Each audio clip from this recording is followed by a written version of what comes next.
Haha, biyaheng solo. Ito yung ano eh, gusto kong puntahan eh. Ito yung tinatawag nila Sea of Clouds. Sa umaga, punong-puno ito ng clouds. Yan. Maganda pa rin sa ngayon. Tignan, ngayon yung mga clouds. Parang itong location na to, parang lampas na tayo sa ulap eh. Kaya may ulap dun oh. Mas mataas pa tayo rin sa ulap. Dito lang to sa kilometer 55. Marilake. Kilometer 55. Yan nakalagay Rockaway. Ayun siya oh. Tapos ayun yung lumalabas sa vlog na pwede natin puntahan sana. May daan doon. May daan doon sa may gilid na yan. Hanggang doon oh.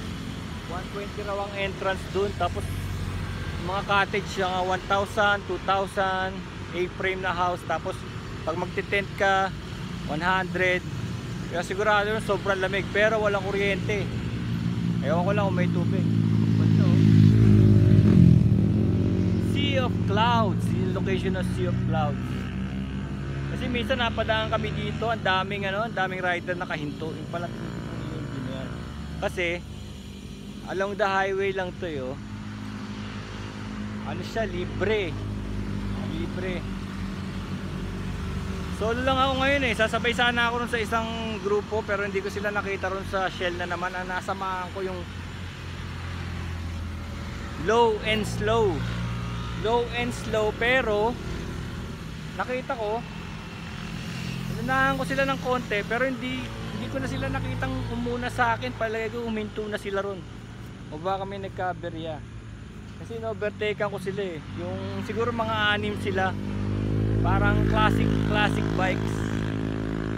Nakita niyo sa mga video, kasabay ko sila kanina eh. Tapos nung inaantay ko na sila, wala na. So ngayon papapunta natin ay Santa Ines. Kanina Santa Ines may pumasok ng mga 4x4, mga soup-top pang tawid ilog. Dadaan tayo ngayon doon. Abante lang ako ng konti ron, titignan ko ano pang action doon kasi ang daming motor ngayon, linggo. Ang dami talaga motor. Ayan oh, ano yan, nakikita mo yan yung mga motor na yan, walang tigil yan, walang tigil. Ayan oh. Walang tigil yan, andar ng andar. Nagsasawa ka sa dami ng mga rider. Tsaka dun sa may Shell Pugon kung saan ako nag-antay, ang dami namin doon, punong-puno yung Shell.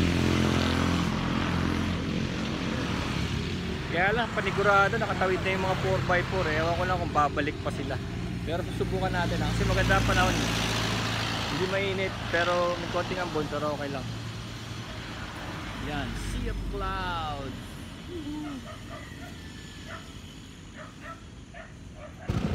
Dito tayo sa Martesen. It's the name of a barangay. Tapos nagkaroon dito ng parang resort. Ayan, may mga offer sila na ganyan.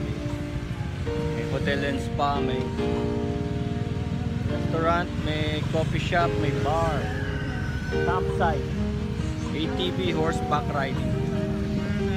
Pero itong sign na to na parang Hollywood sign, dito tumitigil yung mga rider.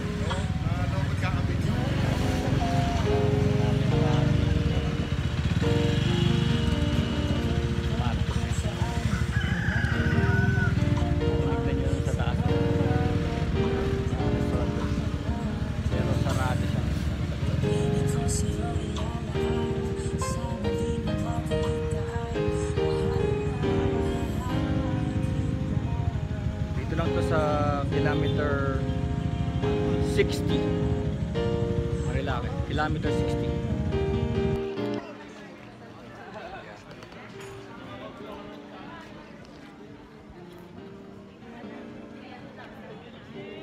Kilometer 60 Marilake.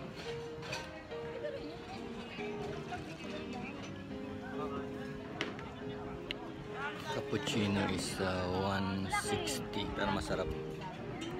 160. Pag bumili ka ng something sa restaurant, libre na yung entrance dito. The entrance is 50 pesos. So papaano mo lang yung parking ticket mo and everything pag bumili ka. Ganito bumili ko, so hindi na ako magbabayad ng 50 pesos. Patagilid pa na lang. Kasi may pumupunta dito, nag-picture lang. Picture lang sa view. Pero of course, dahil ito ay Marilake, itong area na to ay puro Marilake. Lahat ng view puro ganito. Puro ganito. Itong entire road network na to, yan. Yung dumadaan na road yan. Panay ganyan ang view. Kaya ang mga resort dito, ang dami. Pwede yung hotel, resort, and spa. Wellness. Pwede ka mag-camping dito. Ang galing. Ayan.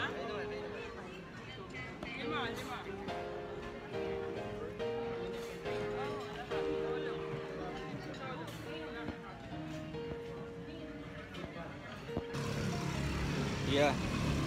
Ito yung Tawid Ilog. Santa Ines. Ayan o. Taas din o.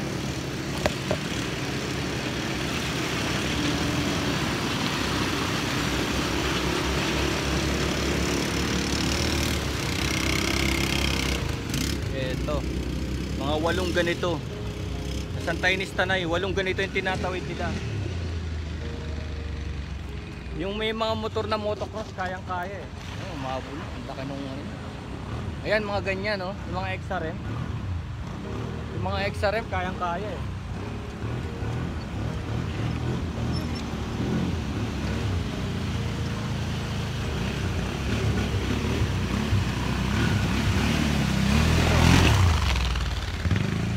Ayun, yung mga ganun, no? Yung mga XRM. Kayang-kaya nila eh. Kahit na yung, ano niya, yung tambucho niya standard lang yung tambucho. Basta huwag mong papatayin yung gas, dire-diretso lang para hindi bumalik yung tubig sa makin. Ano? Kasi wala kang choice, walang tulay eh. Kung pupunta kami sa may dulong bayan, 8 yung ganito eh. 8 yung tatawirin mo, mahigit pa. Papunta dun, papunta dun sa taas na yun dun. Kita nyo, parang kinakaltas yung lupa. Papunta dun. Ay, nakatawid na yung XRM. Siyempre yung mga motocross, kayang-kaya din nila. Pero, 2 sniper kanina. Yamaha sniper. Yung isa may angkas pa, di bumaba. Dun lang sila, kinukuha nila yung yun yata yung pinakamababa eh. Kung saan may parang breakwater. Parang naglagay sila ng mga bato. Para mag-level yung tubig, hindi yung umaagos. Parang naglagay sila ng mini dam doon. Para yung dadaanan ng mga motor, siya rin ang level. Yan, darating. No choice ka, pagka tiga rito ka o meron ka rito resort or property, kailangan mo talagang tumawid dyan. Araw-araw. Ito yung mga ganito, kayang-kaya niya yan. Hindi sila nagmo-modify ng ng pipe. Hindi sila nagmo-modify. Ayan, kung ano yung original pipe ng motor. Makikita nyo kalahati ng gulong lubog. Kalahati ng gulong.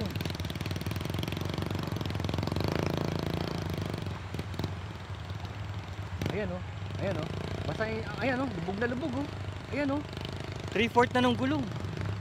Ayan na, nag-motorboat na yung nag-motorboat na yung tambucho. Ibig sabihin, ayan kapag inabot na yung tambucho, pero dahil hindi niya nililet go yung silinyador, hindi pumasok nakatawid hindi niya nilet go yung gas. Ayan ayan na, sanay na sila. Dito pwede kayo mag-rent nito, 800 yata. May guide may guide.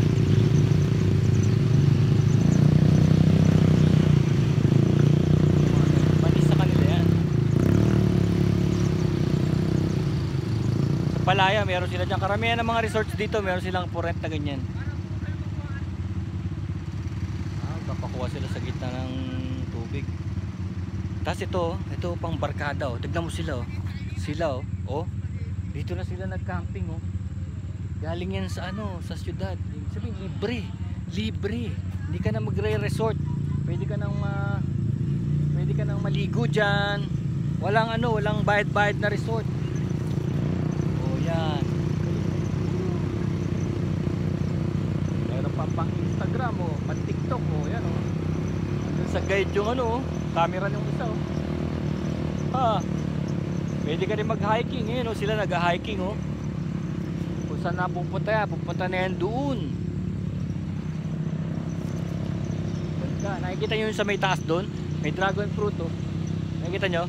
May dragon fruit. Sabihin yung dragon fruit, kahit na nasa taas siya, pwede. Kasi malamig dito. Kita nyo naman kung paano tumubo yung mga puno. Ayan, tama na yun. Basta ganito, maraming ganito. Tignan nyo yung tubig, oh.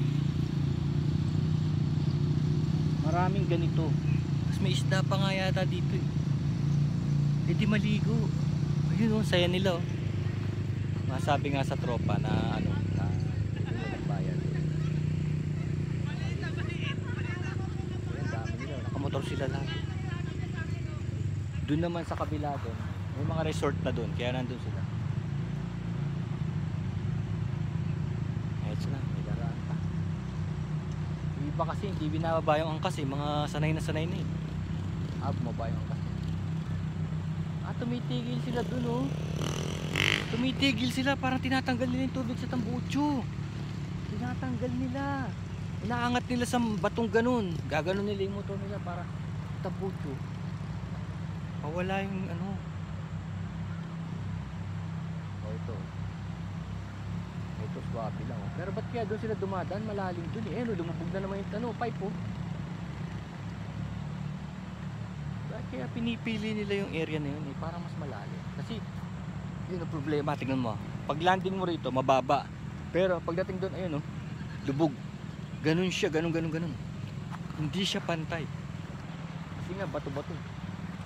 Palusot din, parang mala extra rin. Na China. Imitation.